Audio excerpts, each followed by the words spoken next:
56 people were hospitalized because of a chlorine gas leak in Nagpur.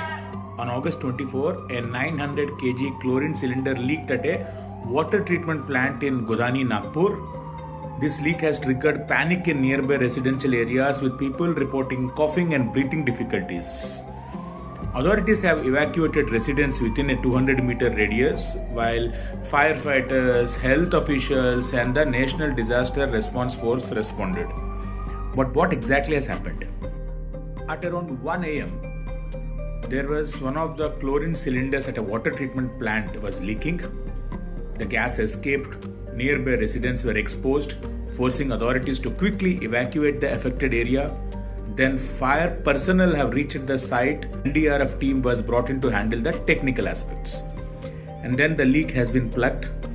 The leaking cylinder was then submerged in a tank containing water mixed with caustic soda to contain the remaining hazard. The medical teams have treated those affected and the authorities carried out door-to-door checks in the surrounding area. And now the situation is now under control. So, as a UPSC aspirant, what you need to prepare for this? You have to connect directly to science and technology, disaster management, governance, and also public health. Understand, why is chlorine used in a water treatment plant? You know, chlorine is widely used to disinfect drinking water and eliminate disease-causing microorganisms. So this is a public health issue.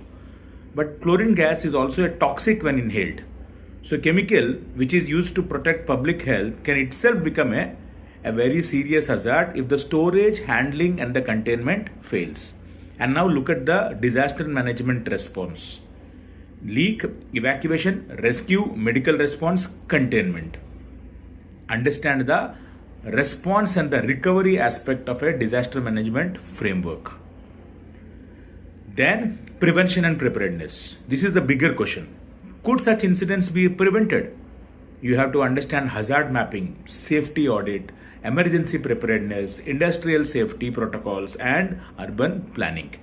You know, as the cities expand, residential settlements can come very close to potentially hazardous installations. So disaster management cannot be alone. Only after a disaster response, you have to build into urban planning and the governance. That is what is the lesson you need to learn. Questions like, why did it happen? Who was vulnerable? How did the administration respond? What can be done to prevent it? That is how you turn a current affairs event around.